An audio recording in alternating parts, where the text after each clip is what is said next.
Good morning, everyone. Our next topic is thin prism. About thin prism, you have to try a formula. Thin prism के लिए आप एक formula drive करेंगे और वो formula क्या होगा? वो होगा delta is equal to mu minus 1 into A.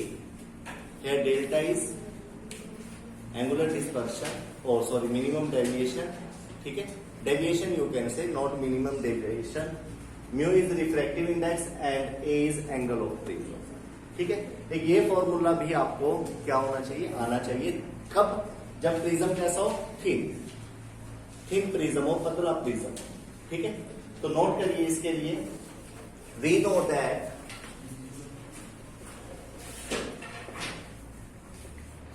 A plus delta is equal to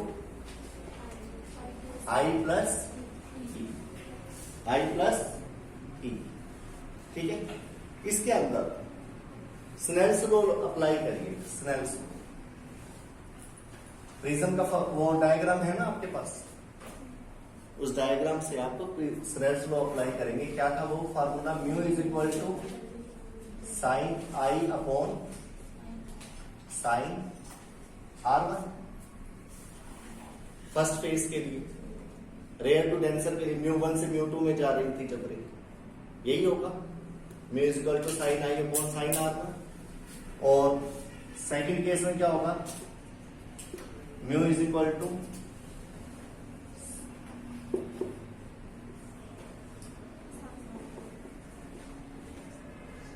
sine R. उधर भी रेयर टू डेंसर के लिए यही होगा ना, नहीं तो फिर म्यू बदल जाएगा. रेयर टू डेंसर के लिए बनाएंगे, डेंसर टू रेयर के लिए तो फिर 1 अपॉन म्यू होगा. तो sign I upon sine R1 ये फर्स्ट फेज के लिए, जिससे वो इमरजेंट हुई वो सेकंड फेज के लिए. उसमें डेंसर टू रेयर जा रही थी, लेकिन आप रेयर टू डेंसर के लिए रिफ्रैक्टिव इंडेक्स ऐसे होगी. डेंसर टू रेयर करोगे तो 1 अपॉन म्यू लेना पड़ेगा, अगर आपने इसको ऊपर और इसको नीचे लिया. यही थे हमारे एंगल.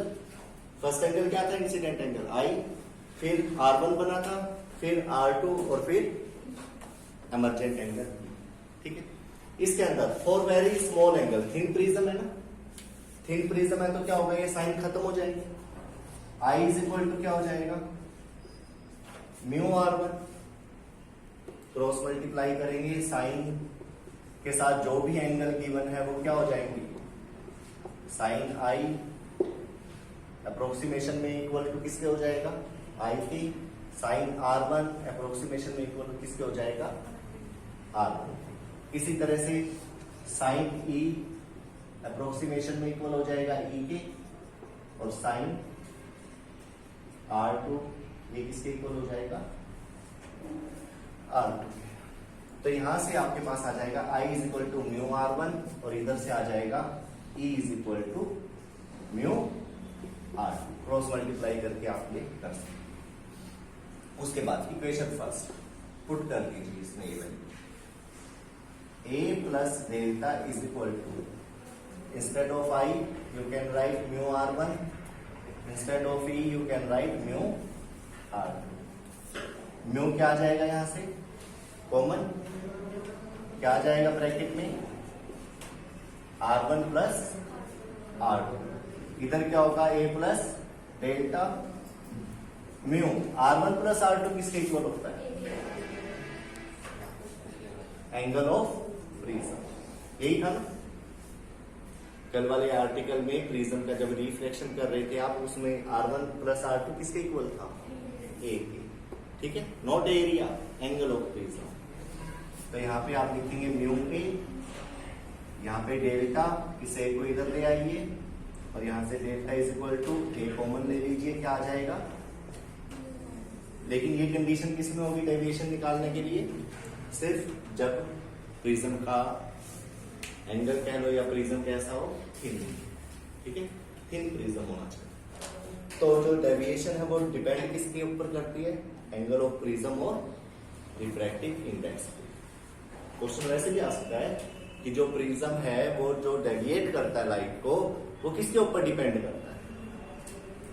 आप अपने हिसाब से नहीं बोल सकते कि प्रिज्म मोटा हो, छोटा हो, कुछ भी हो, कलरफुल हो. ठीक है, आपको कोई ना कोई फार्मूला चाहिए होता है कि डेविएशन के लिए क्या फार्मूला था। तो डेविएशन के लिए दो चीजें होंगी, कौन कौन सी? रिफ्रैक्टिव इंडेक्स ऑफ प्रिज्म और एंगल, ये दोनों पता होने चाहिए। तो नोट कर लीजिए इसको। इसके बाद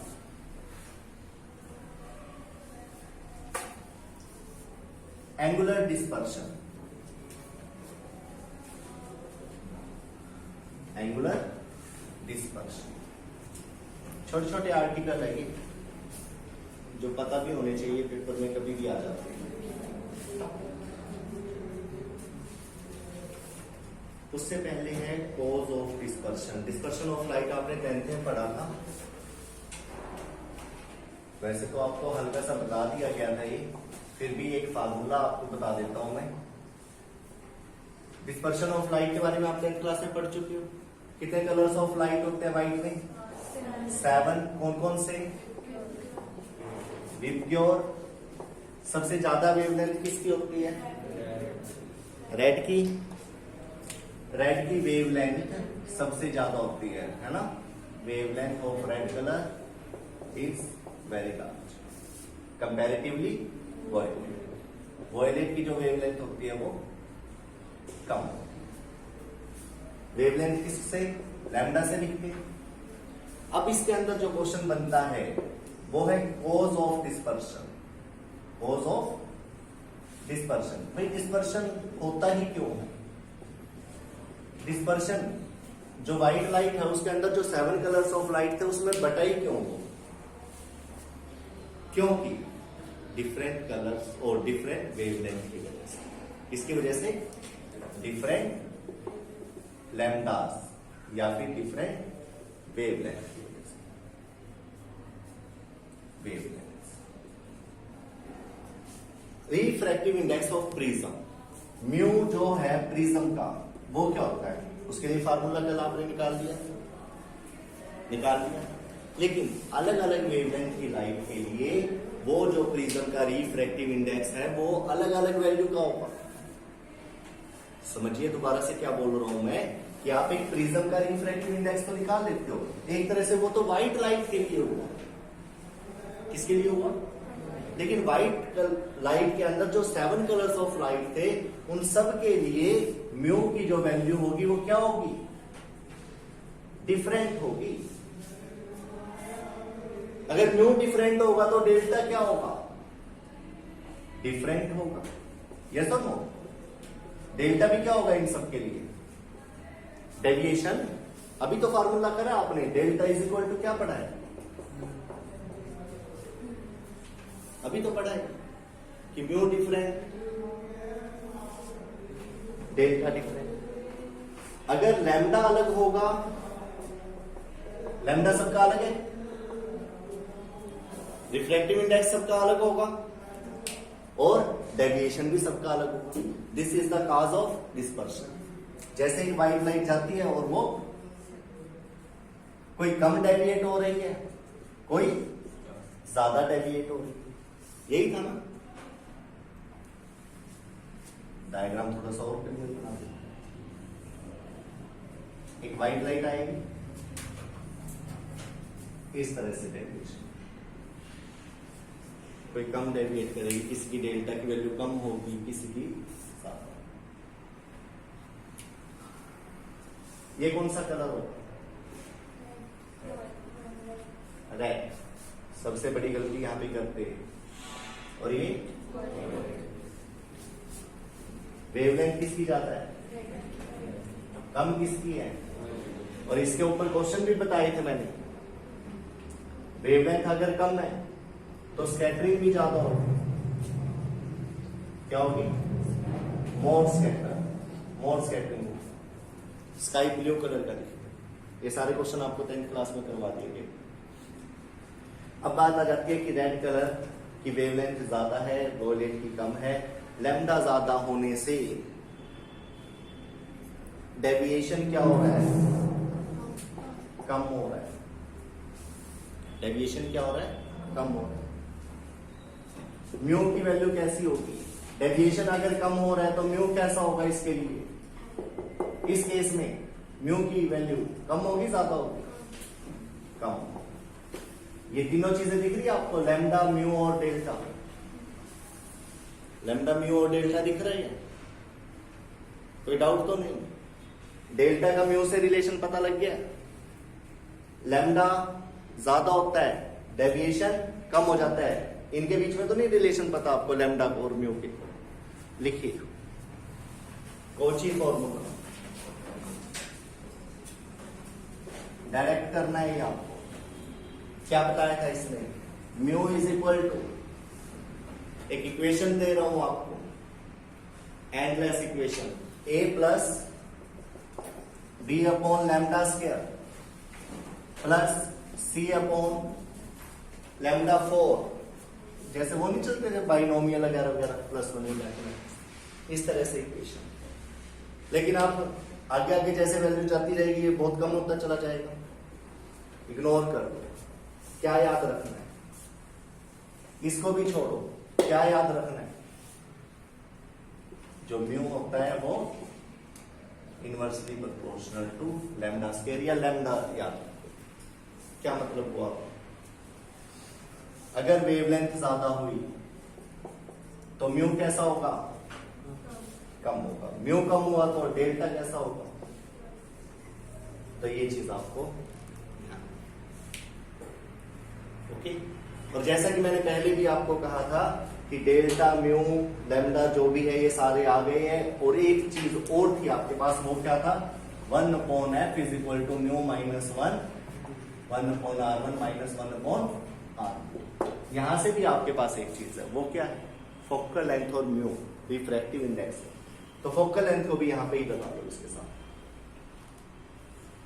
अगर म्यू कम होगा तो फोकल लेंथ कैसी होगी?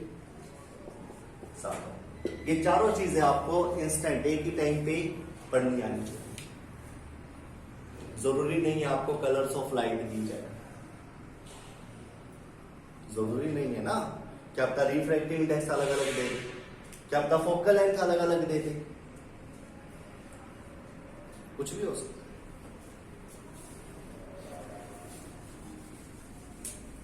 एक कन्वेक्स लेंस है, क्या बेटा? Convex lens. ये रहा कन्वेक्स लेंस। जो भी अभी तक ये चीजें पढ़ी है उस सबका कंक्लूजन यहां पर है।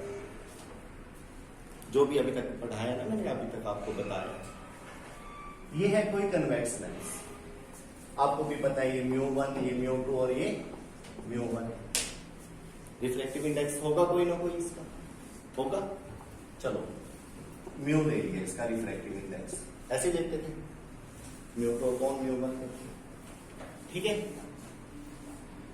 लाइट आ रही है, ये आ गई रेड कलर की लाइट। क्या बेटा? रेड कलर की लाइट आ गई। रेड से ही बनाते हैं, है ना? कलर है जब हमारे पास, थोड़ा ध्यान रखें।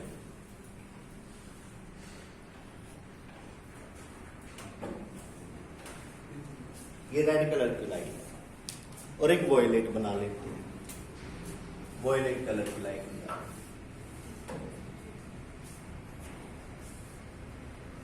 ओके, क्या होगा? पैरेलल लाइट है, कन्वेक्स लेंस सामने है, क्या होगा बेटा? कहां पर बेंड करेगी, कहां पर कट करेगी? आपने पढ़ रखा है फोकस, यही पढ़ रखा है। फोकस कौन सा? फोकस कितने हैं इसके? इस तरफ, इसके इस तरफ एक ही तो फोकस है। क्या ये दोनों लाइट यहां पर फोकस करेंगी? एक पहले कर जाएगी और एक बाद में। डिफरेंट फोकल लेंथ होगी। फार्मूला आपके पास है, आंसर आपने देना है। पहले कौन फोकस करे? दोनों में से पहले कौन? लैम्डा किसका ज्यादा है? रेड और वॉयलेट से बस आपको इतना ही पता है ना, लैम्डा किसका ज्यादा है ना? ये वॉयलेट, रेड कलर की वेवलेंथ ज्यादा है, तो फोकल लेंथ पे क्या फर्क पड़ेगा? डायरेक्टली होते हैं। फोकल लेंथ इसकी ज्यादा, इसका वेवलेंथ क्या है? फोकल लेंथ क्या होगी? तो पहले कौन सी फोकस होगी? ये चीज मैंने आपको 2-3 दिन पहले ही बता दी थी कि इस तरह के क्वेश्चन भी आपके सामने आने वाले। Different wavelength, different focal length, different refractive index, different deviations, सब डिफरेंट हो जाएगा। कब? When the light has different colour, different wavelength. उसके साथ आपने पढ़ना है, ये फार्मूला आपके सामने है, इसको देखना। ये सब न्यू है आपके लिए, ठीक है। ये रेड कलर, ठीक है, रेड कलर यहां पर फोकस होगा, ब्लू कलर आया ये समझ में आपको? ये आ गया सब कुछ। ये चीजें आपके बड़े काम आने वाली है कंसेप्चुअल के आंसर देने के लिए क्या है। और जो फॉर्मूले आपको बता रखे हैं, हाँ एक चीज और, इनके ऊपर कोई कभी ज्यादा मुश्किल क्वेश्चंस नहीं है, ज्यादा घुमाने वाले क्वेश्चन नहीं। वैल्यूज दे रखी होती है, हाँ इन फार्मूलों पर फोकस कम होता है बच्चों का, क्योंकि इस टाइम में आके एकदम से आप ज्यादा सिलेबस कर जाते हो तो क्या होता है, इस टाइप के फार्मूले हो गए, ठीक है। ये फार्मूला तो खैर अप्लाई नहीं होता, ये तो जस्ट कंसेप्चुअल के लिए ही यूज होता है, कभी न्यूमेरिकल नहीं आता इसमें। इस पे आता है न्यूमेरिकल। रिफ्रैक्टिव इंडेक्स निकालने के लिए दे दिए जाते हैं, प्रिज्म का निकालने के लिए दे दिए जाते हैं। लेंस मेकर फार्मूला नया हो गया है ना, कई चीजें हैं, कई फार्मूले हो जाएंगे जो नए हो जाएंगे, और सबके अंदर refractive index, wavelength, focal length कुछ भी हो सकता है।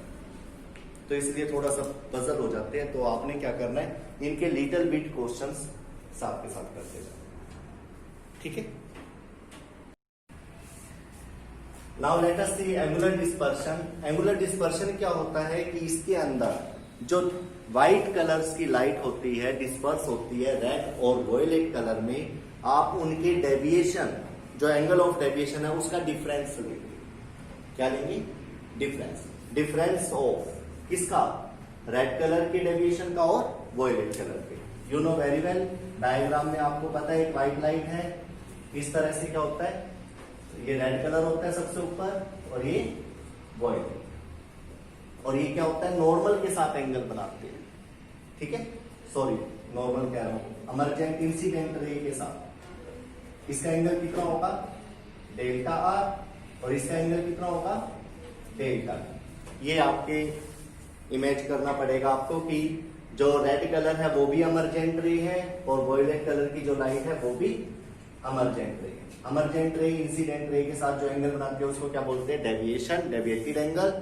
This is delta R, this is delta B, this is for violet. और इनका जो डिफरेंस होगा, डेल्टा बी में से डेल्टा आर को माइनस कर दीजिए, इसको बोलते हैं एंगुलर डिस्पर्शन। ये डायग्राम के थ्रू समझाया। Now we know that delta is equal to mu minus 1 into A. तो आर के लिए क्या होगा, रेड कलर के लिए delta R is equal to mu R minus 1 A, और डेल्टा बी के लिए क्या होगा, mu B minus 1 into A. By statement क्या करेंगे, दोनों का डिफरेंस लेंगे, delta B minus delta R. Delta B की वैल्यू क्या होगी, mu B minus 1 into A minus mu R minus 1 into A. Solve करिए इसको, delta B minus delta R क्या हो जाएगा, mu B minus mu R into A. Solve करके आपके पास ये आ जाएगा, ठीक है।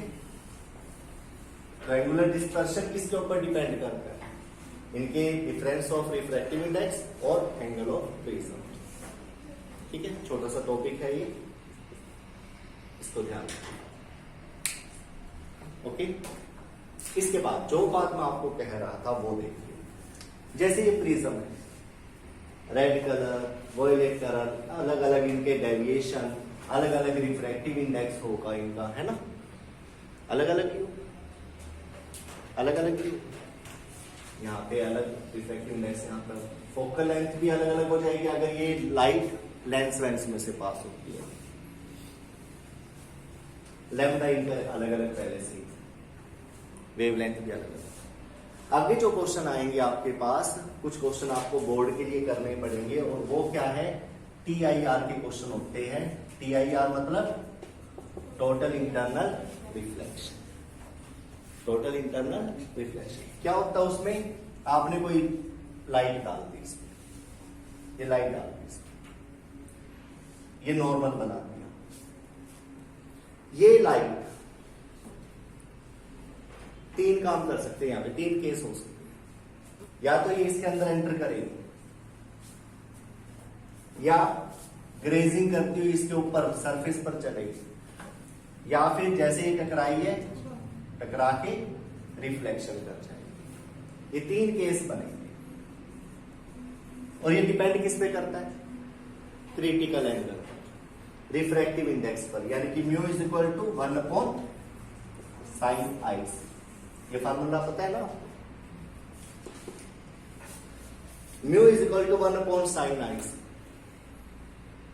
अगर म्यू की वैल्यू आपको दे दी जाए तो आप क्या पता लगा सकते हो कि कितने एंगल से मैं इस लाइट को डालूं कि वो रिफ्लेक्शन कर जाए, या फिर रिफ्रैक्शन कर जाए, या फिर ग्रेजिंग कर जाए।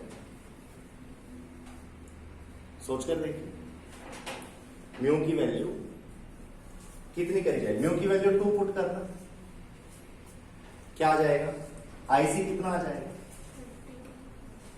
बताइए, 30 डिग्री। क्या मतलब है इस 30 degree, refractive index 2 IC is equal to 30 degree.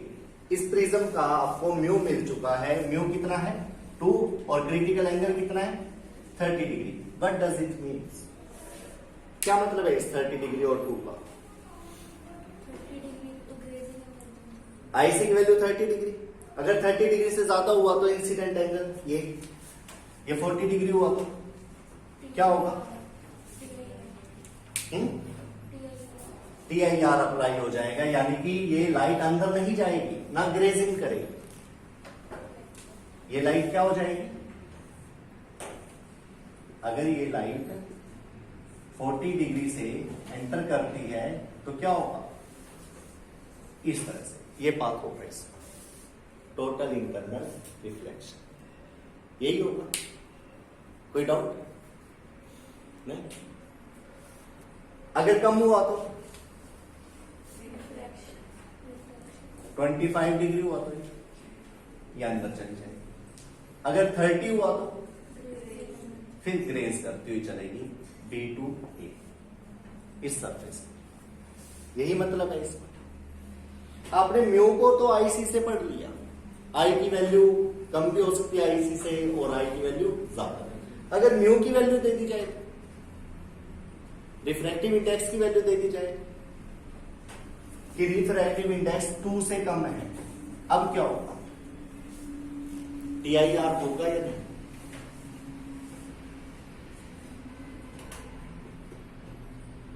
Formula आपके पास है।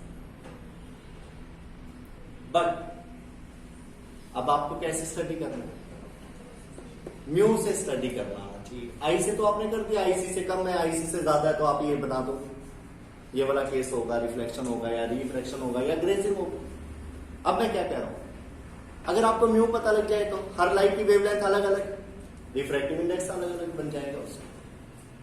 वेवलेंथ से रिफ्रैक्टिव इंडेक्स का फार्मूला आपको मिल चुका है ना, जैसे एनर्जी का मास से रिलेशन आपको पता था,